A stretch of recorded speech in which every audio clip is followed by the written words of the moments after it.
Le ministre des Affaires étrangères burkinabé s'est adressé lundi au débat de haut niveau dans l'Assemblée nationale des Nations unies à New York.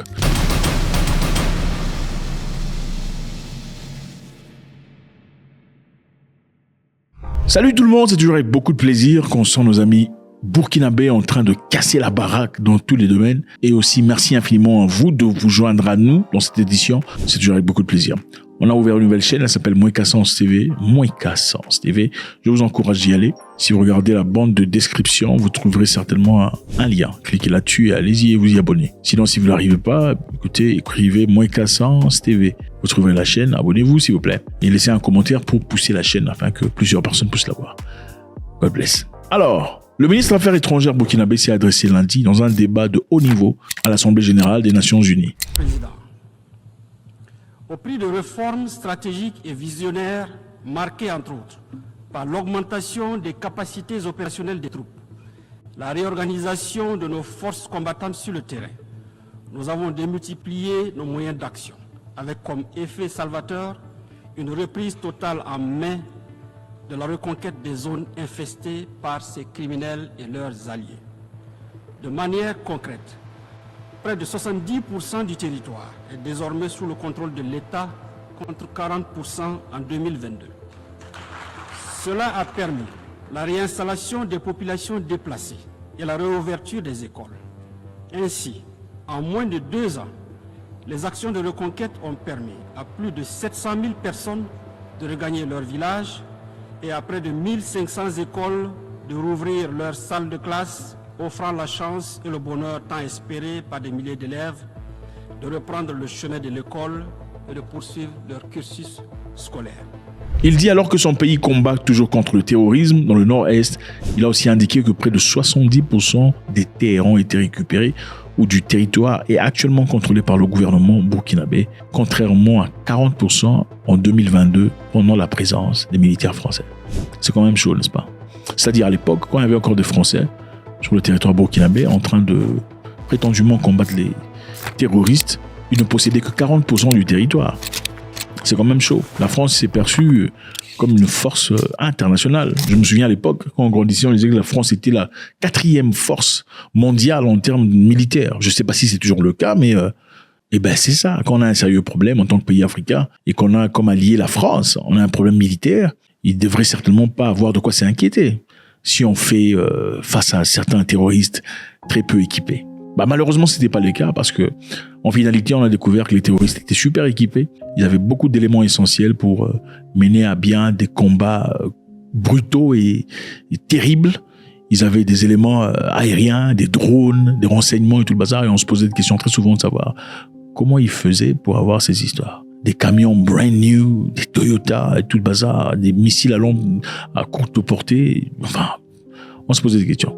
Certains experts ou détracteurs, dépendamment de quel pied vous vous tenez, prétendent que la France aurait fourni ces éléments à beaucoup de terroristes, en tout cas au Sahel, dont l'objectif de continuer à contrôler. C'est-à-dire, puisque la France recevait de l'argent, des paiements, pour leur présence, pour combattre les terroristes, pourquoi dans ce cas voudrait-il partir?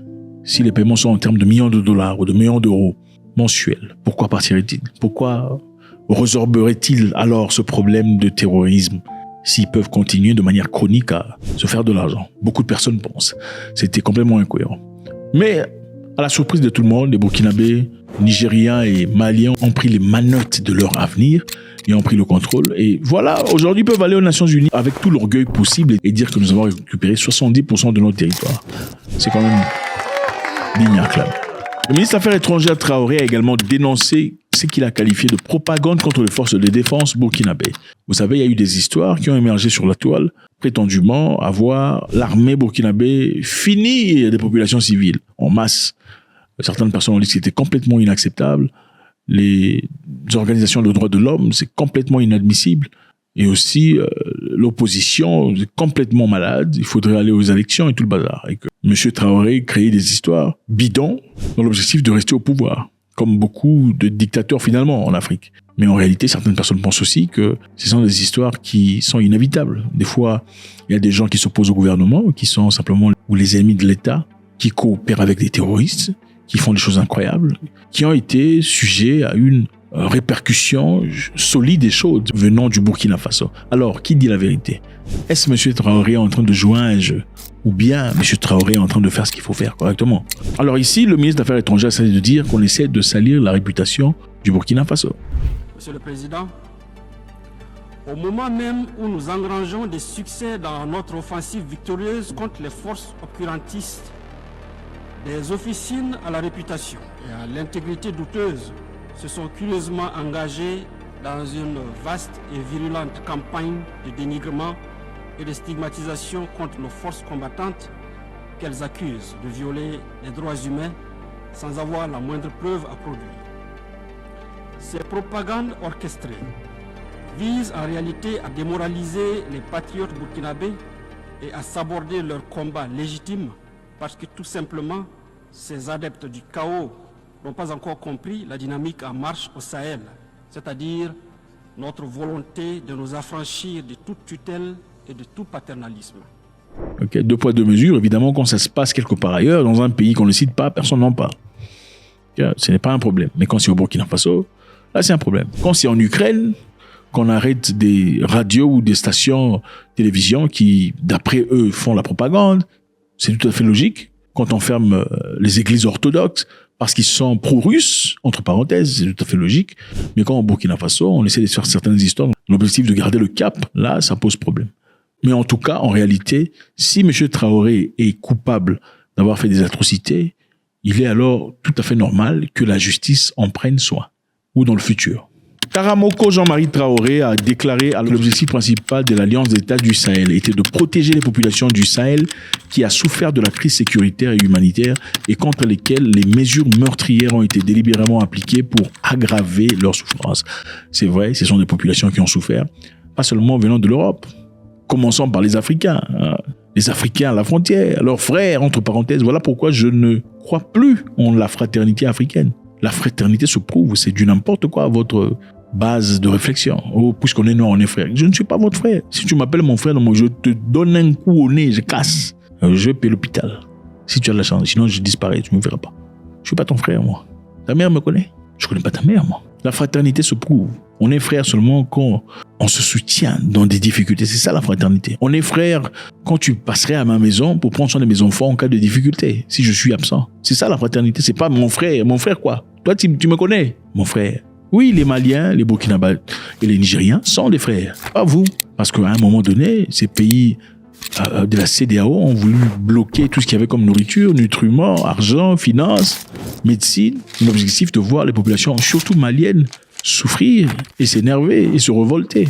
Pourquoi punirez-vous la population au point de voir la population subir des conséquences pour que la population se révolte?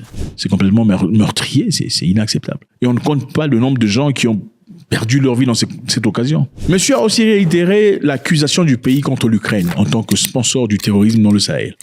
Évidemment, vous savez ce qui s'est passé au Mali où les Ukrainiens ont aidé les terroristes à attaquer Wagner. Ah oui, à attaquer Wagner russe. Et en cela faisant, ils ont aussi fini la vie de beaucoup de Maliens.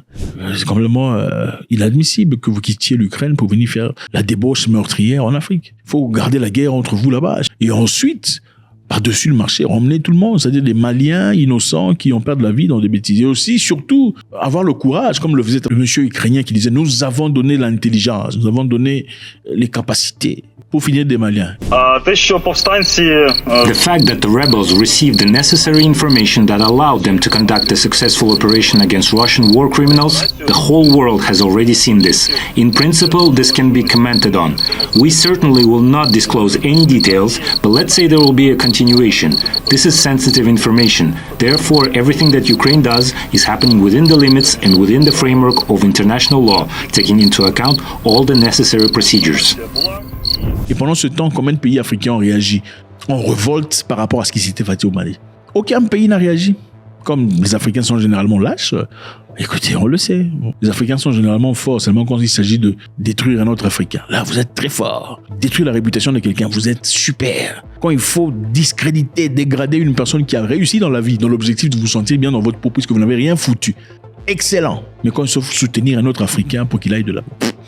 Et puis là, je parle des francophones parce que pour ceux qui connaissent l'Afrique, ou des gens qui étaient dans des pays anglophones, surtout en Afrique du Sud, ils ne sont pas dans cette bêtise-là. Là, ils ont les bêtises des Camerounais, des Gabonais, bon, des Gabonais moins, des Congolais, tous ces gens-là. Ils sont pas... C'est pas tout le monde. Bref. Et maintenant, nous allons au Japon. Le Japon, le pays de Nippon, il est là. Beau culture, superbe endroit. Pour ceux qui ont déjà été, c'est incroyable, inimaginable. Le nouveau premier ministre japonais appelle au déploiement d'armes nucléaires américains au Japon. Le nouveau premier ministre japonais, Shigeru Chiba, estime nécessaire de discuter la possibilité de déployer des armes nucléaires américaines. C'est quand même fou pour un pays qui a subi les conséquences des armes nucléaires, ça, regardez.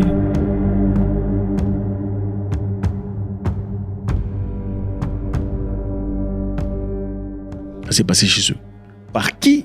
Par les Américains. C'est-à-dire, les mêmes personnes qui vous ont bombardé, c'est auprès d'eux que vous allez demander. C'est quoi le syndrome de quoi? Le syndrome là. On l'oublie très vite. Aujourd'hui, d'ailleurs, au Japon, jusqu'à présent, il y a des gens qui naissent dans des situations complètement absurdes et difficiles, dans des conditions macabres, des trucs qui manquent aujourd'hui. Des générations après, pourquoi? Ce sont les effets des radiations, des effets de ces choses qui sont passées dans le passé. Quand les Américains ont bombardé le Japon, est-ce qu'ils ont ciblé une base militaire ou les dépôts d'armement? Non, ils ont ciblé la population. Je ne vois pas sur quelle base on pourrait demander encore aux Américains de venir placer leurs bombes nucléaires là-bas.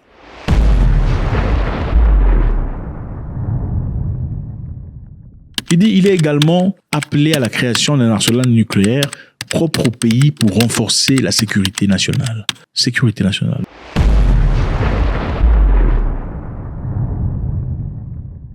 Selon M. Chiba, l'absence d'un système d'autodéfense collective similaire à celui de l'OTAN en Asie crée un risque de nouveaux conflits militaires dans la région. Il s'est notamment dit préoccupé par l'activité militaire croissante de la Chine autour des îles japonaises. Les Chinois sont autour des îles japonaises. Et ça, c'est important pour eux, de pouvoir résister à la Chine. Et encore une fois, ils disent la crise géopolitique qui entoure notre pays a atteint un point tel que la guerre pourrait éclater à tout moment. Nous avons besoin d'une version asiatique de l'OTAN pour dissuader l'alliance nucléaire entre la Chine, la Russie et la Corée du Nord. Donc il faut dissuader cette alliance entre la Chine, la Russie et la Corée du Nord. En faisant quoi? En créant un OTAN, Asie. Donc l'OTAN doit continuer vers l'Asie d'après les Japonais. Est-ce que vous pensez que les Chinois et les Russes accepteraient ça? Partons d'un pays qui veut la paix, qui prône la liberté. Vous savez, récemment, les Japonais ont laissé des flares. Flares, je ne sais pas comment vous appelez ça en français, je ne suis pas français, je m'en fous, pourquoi être éperdument.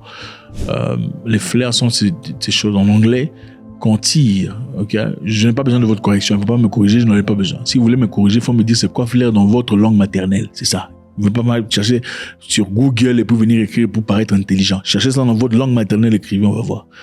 Les flares sont des tirs qu'un avion peut produire pour empêcher l'atteinte par des missiles ou pour être ciblé. Donc il y avait eu un avion russe qui était déployé, qui passait à travers un territoire qui appartenait au Japon. Et normalement, on vous escorte hors du territoire. Monsieur, partez, ça se fait très souvent. Mais jamais on ne tire des flares. Les Japonais ont tiré des flares. Et la Russie est restée calme dans cette situation. Une situation tragique qui aurait pu créer des conséquences irréversibles. Mais ils l'ont fait. Pourquoi? Parce qu'ils ont le soutien des États-Unis. Vous savez, les Japonais sont trop dans les chauds. C'est eux qui ont aggravé la Deuxième Guerre mondiale en allant bombarder Pearl Harbor aux États-Unis. Malgré que Hitler avait commencé la guerre, et ils sont partis déranger les Américains. C'est là que les Américains sont entrés en guerre. Alors là, ils veulent aussi commencer avec les Russes. Ils savent pas qu'on va s'attendre là-bas. L'île va disparaître. God bless.